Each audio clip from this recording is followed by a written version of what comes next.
In 1963, the United States Air Force produced this training film to examine a fatal aircraft incident involving an ejection system failure.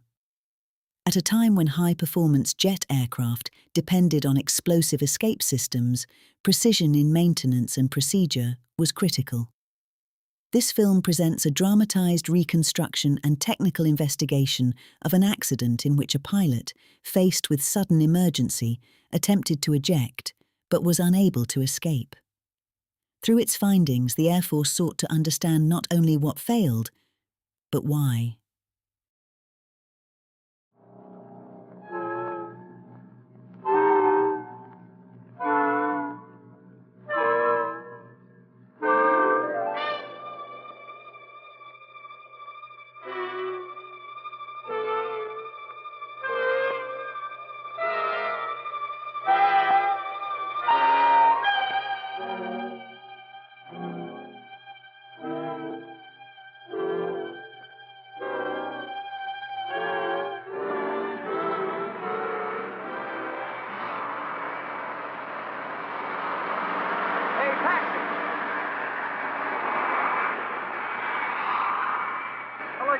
Parts for aircraft FG-928 for a canopy remover.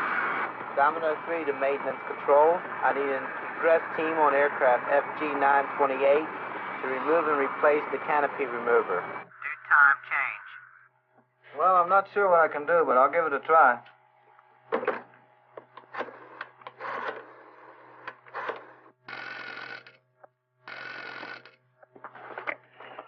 Egress Systems Unit, Sergeant Martin. Yeah?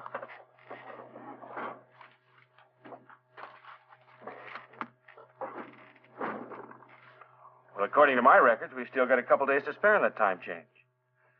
But if it's important that you catch it tonight. Well, you see, both my teams have worked overtime every night this week. Perry and Carter just checked in this very second, and Cooper and Reynolds aren't even back yet from that canopy remover time change on 961. Yeah, I'd appreciate that. Right. First thing tomorrow. You bet. Much obliged. Like, thanks a million, Chief. And Cooper thinks I stay up night plotting overtime for you guys. Boy, if that ogre dishes out any overtime tonight, I'm resigning from the Air Force. What's so special about tonight, Coop?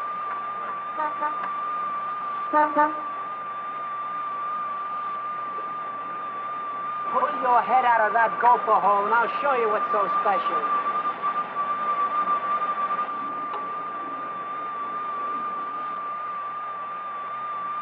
Wow.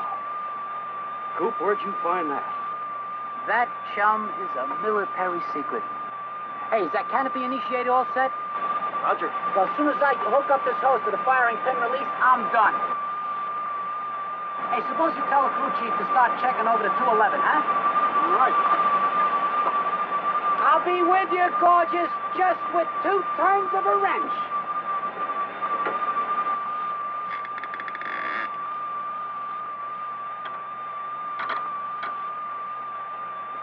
Chief, here's a 211 on this.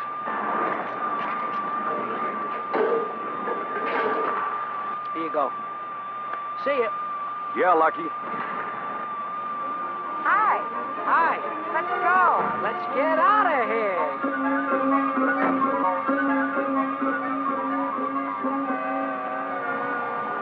Yippee!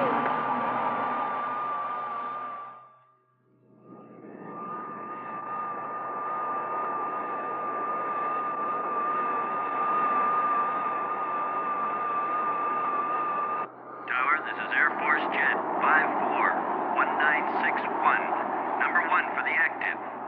Air Force Jet 961, George Tower. Winds are 160 at 6 knots, cleared for takeoff.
left one on it, I think. Did the pilot eject? I don't think so. Oh, maybe he didn't have time. Maybe he didn't, Coop.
I'm Colonel Putnam, president of the investigating board.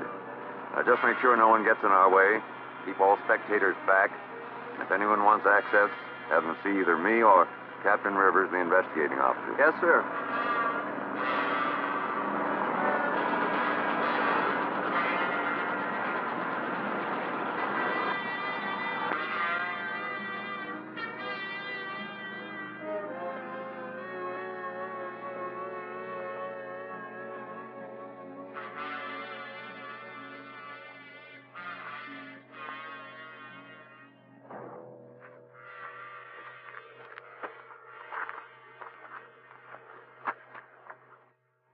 You satisfied as to the cause of death, Doctor?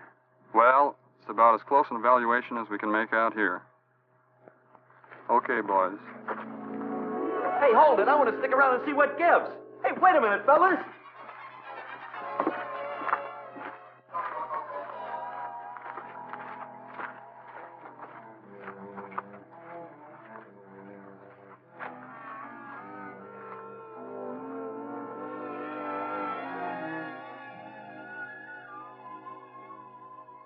Thank you. Apparently, he experienced engine failure immediately after takeoff.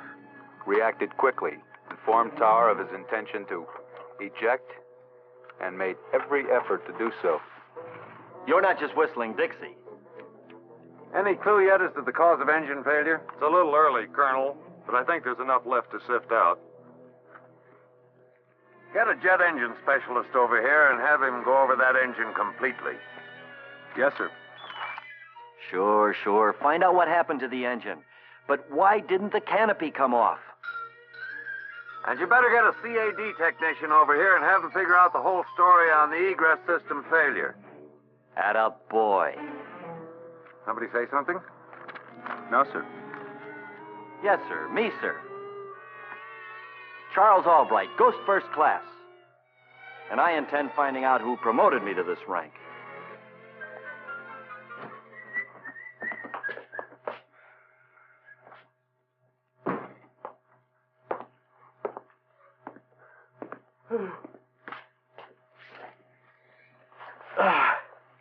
Hey. Who's the infant? He's a new guy. The chief has to have somebody warming up in the bullpen. Hey, what's with you, Coop? What do you think's with me? Look, nobody said it was anybody's fault. Accidents happen, they're inevitable. Are they? Why, you goof off someplace on the job? I don't know. I just keep wondering if I could have. Go on, Coop. You know your job. Yeah, I know my job. But did I do it? Yeah, accidents like the one yesterday make you sit up and take notice. Man, it is so easy to get careless. And there are so many items that can be involved. But usually that's some sort of personnel failure whenever an accident occurs. You take these pins, for example. Yes, Sarge. These jokers are a few things that actually came out of an aircraft. This is a homemade, unauthorized safety pin.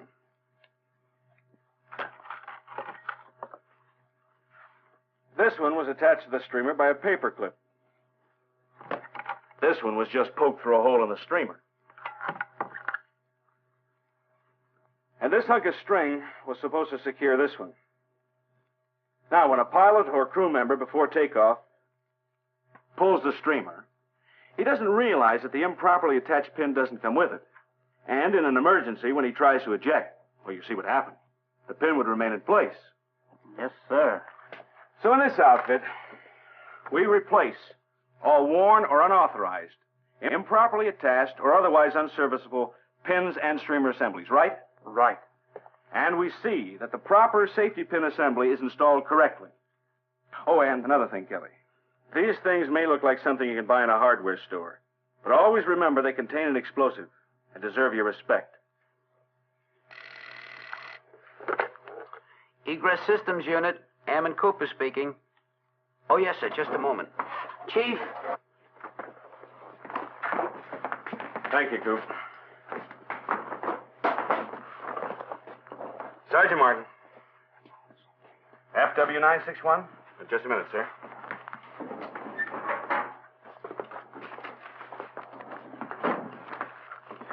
Yes, sir. We did the work. Yes, sir. I always keep a complete record right here. Date and hour of request, date and hour when job begun and when it's completed, serial numbers on any component installed, nature of all work done, and by whom. That's what I want to know. By who? Whom? Yes, sir. I'll bring it over to your office myself.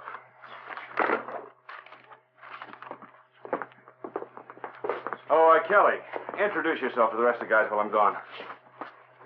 Like he said, my name's Kelly. First name's Kevin. Hi, Bob Reynolds. Bob. Reynolds. Joe Perry. Perry. Harry Carter. Hi, Harry. How are you? We've met. Oh, yeah, you're Cooper. Yeah, but you can call me Coop. Okay, Coop. Carter. So, how long And you Cooper. About a year. I'll find out which of you fixed my plane. And when I do, I'll be back. To haunt you. Good. Just keep listening to the Hey, sergeant. Sarge! Pick up a lot of information. Wait for me!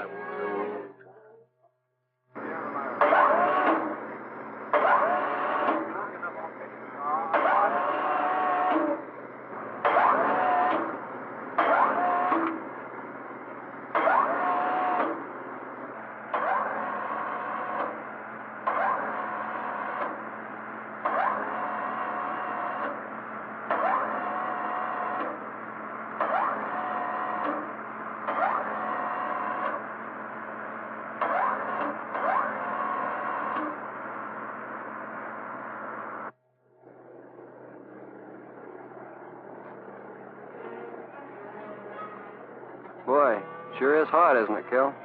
Yeah.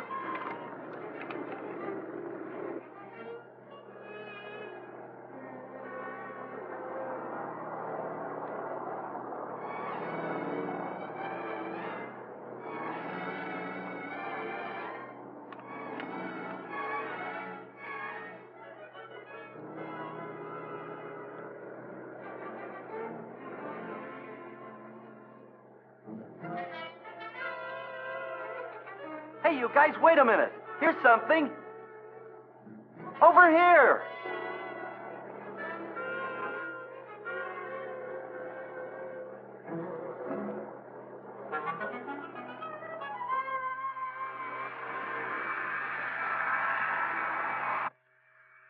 What are they building? My gallows. Come off it, Coop. We're all sure it'll turn out to be a part that malfunctioned. All right, so let's get hold of the initiator and the canopy remover so as we can tear them down and see what went wrong. You know we're not allowed to disassemble explosive components here, Coop. That's why they sent a CAD technician over from the Prime Armor. Well, so why doesn't he do something? He'll do his job, Coop. You better get busy with yours, okay? Hey, Bob! Yeah. Come on, we ain't got all day. You know what, Coop? You're acting as though something were haunting you.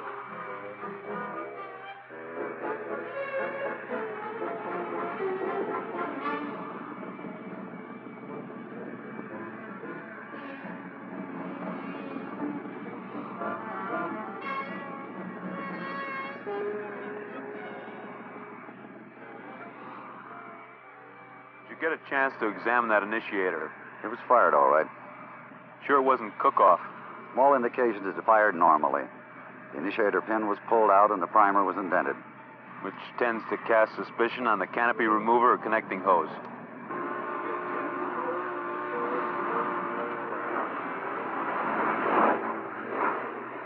I wish I could have found that M1A1 firing pin release and the hose leading to it. I've got an idea that... Where do they come from? I don't know. They weren't there a second ago. We searched 2 days for them. What is this, some sort of a gag? I don't kid about things like this. I haven't the remotest idea who put them there.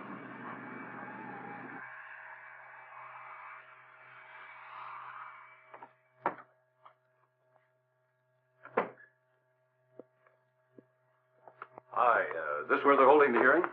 Yes, not for a while yet. I had a few minutes to spare, so I thought I'd get some homework done. And I had other business in the building, and I didn't have time to get over to the dispensary and back. These are the pictures you took last week? No, they're on other failure to eject cases I've been working on. You mind? No, help yourself, Doctor. When the seat catapult wouldn't fire, the pilot attempted a manual bailout, but was fatally injured. Oh, why wouldn't it work? Well, so far as we could determine from the bits and pieces recovered, maintenance personnel insufficiently familiar with the egress system of that particular aircraft inadvertently reversed 2 flexible hoses to the CAD items. Mm-hmm. How about this one?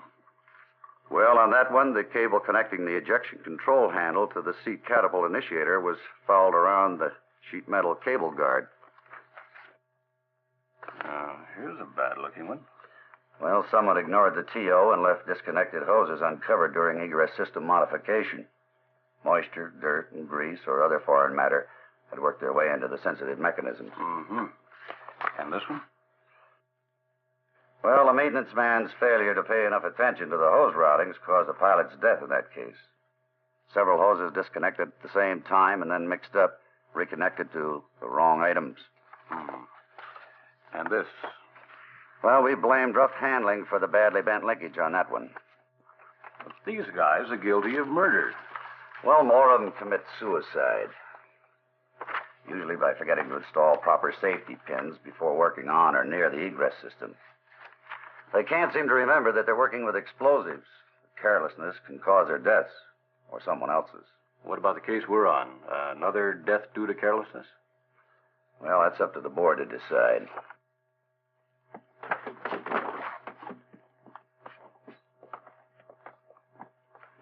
Morning, Colonel. Good morning. Gentlemen. Morning, Doctor. Morning.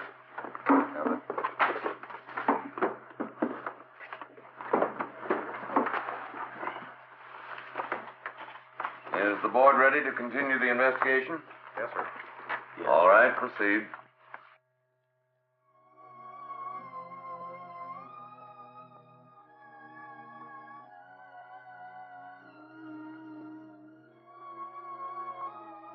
Thank you, Sergeant. That will be all.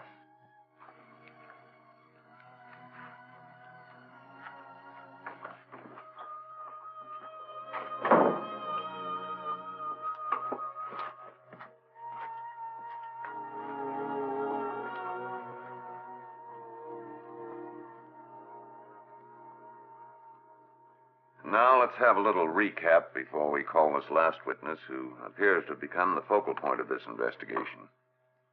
All right, we've agreed that engine failure was due to a malfunction of the fuel control system as detailed in Captain Rivers' report, correct? That's right, sir.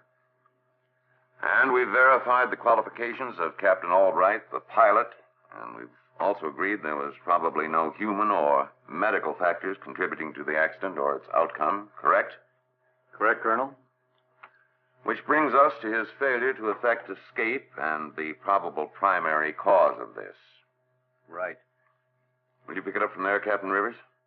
On the basis of existing evidence, Captain Albright activated the canopy initiator, which fired. When the canopy failed to eject, he panicked. Well, what do you think you'd have done? Of course, most of us might have done the same thing. But that split second he appears to have used, tugging at the canopy emergency jettison handle, might have been used ejecting through the canopy. For after that, he apparently didn't have time. Now, as to the failure of the canopy remover system, I'll let Mr. K summarize his findings. Well, as stated, the M3A1 canopy initiator fired. The lab has verified that the gas pressure flowed through the high-pressure hose to this M1A1 firing pin release. However, the M1A1 firing pin release rod and piston assembly failed to retract, thereby preventing the functioning of the M1A3 canopy remover, probably because insufficient gas pressure reached it. Probable cause?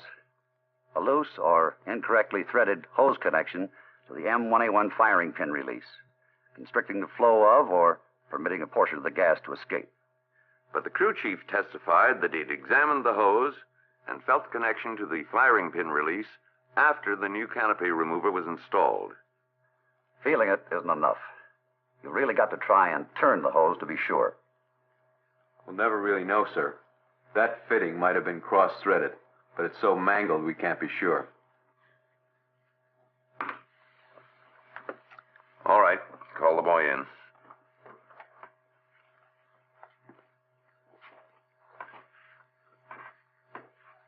Okay, Coop. This is the time to lay it on the line. Will you please state your name, rank, service number, and organization? Donald Cooper, Airman First Class, AF 64138216, Egress Systems Unit. Have a seat. Airman Cooper, the purpose of this investigation is to determine all factors contributing to the accident and, in the interest of accident prevention, to preclude recurrence. Is that clear? Yes, sir. Proceed, Captain. How long have you been in the Air Force, Cooper? Approximately 3 years, sir. During which time you graduate from aircraft maintenance school? Yes, sir. In addition to what you learned there, have you had any further instruction in egress systems? Yes, sir. I went to a tech task school, and I took an FTD right here on the base. And, of course, I get a considerable amount of on-the-job training under Sergeant Martin. And you consider yourself thoroughly familiar with egress systems? Well, not on all types of aircraft, sir. F-100s? Oh, yes, sir. F-100s and T-birds. Do you make it a practice to do your work in accordance with the applicable TO and the established SOP? Or do you have a method of your own? Well, sir, I try to follow regulations. According to the records, you were the egress team leader of a team which installed an M1A3 canopy remover on an F-100C, number 541961, on the day before it was involved in the accident we're now investigating. Is that correct? Yes, sir. At what hour of the day was this work done? Well, it was completed approximately at 1600 hours. The end of your duty day? Yes, sir. According to the records, you and your teammate put in a lot of overtime that week. In your opinion, were you and your teammates suffering from fatigue at that time? No, sir. But you were anxious to get the job done? Yes, sir. Who installed the hose to the M1A1 firing pin release? You or your teammate? I did, sir.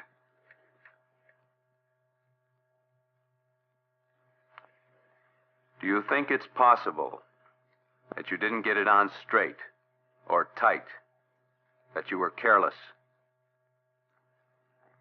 I don't think so, sir. Is it possible? Were there any distractions? Yes. I had a date. She was waiting for me outside. How did she affect your job? I don't know. I mean, I can't remember. Maybe I was looking at her instead of paying attention to what I was doing. But I thought I could feel if I was putting the coupling on straight, tight. But I'm not positive. I'll always keep wondering. Maybe I murdered him.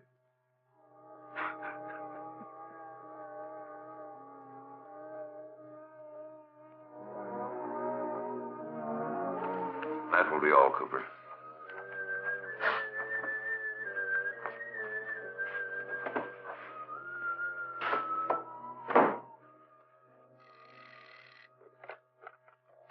Egress Systems Unit, Sergeant Martin.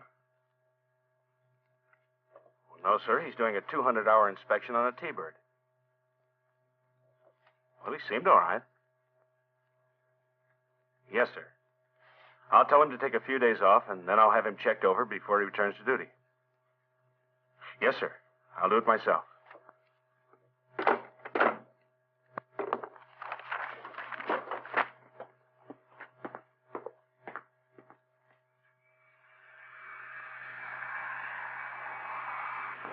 I guess I'm thick or something, but I still don't see the purpose in installing an initiator with no charge in it. Well, now listen.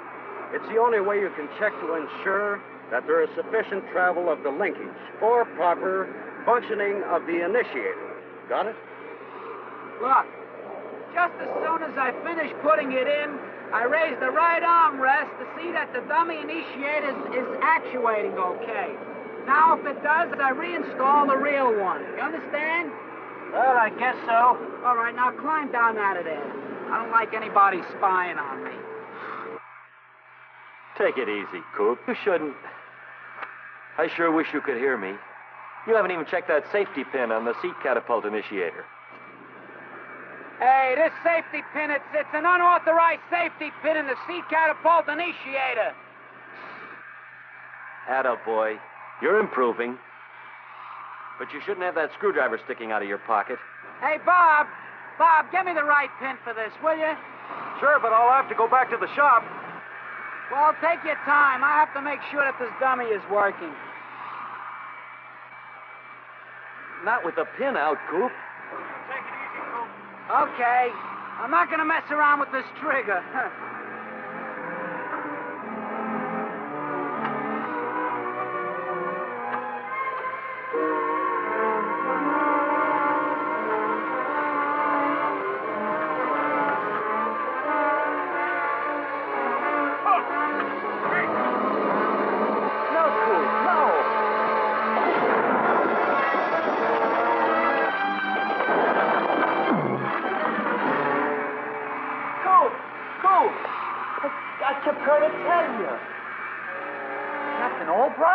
I kept trying to tell you about the screwdriver. Well, I'll never make that mistake again. That's for doggone sure.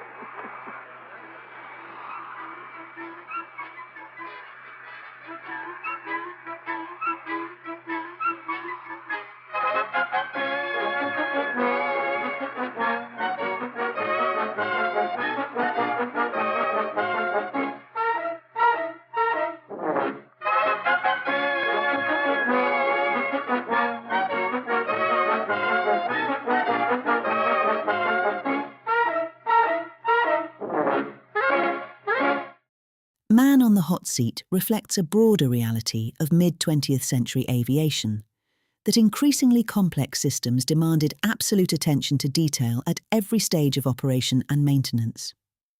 As the investigation in this film demonstrates, even a minor deviation, unseen in the moment, can have irreversible consequences. Today, this film remains a historical record of both the technology of its time and the standards expected of those who worked with it.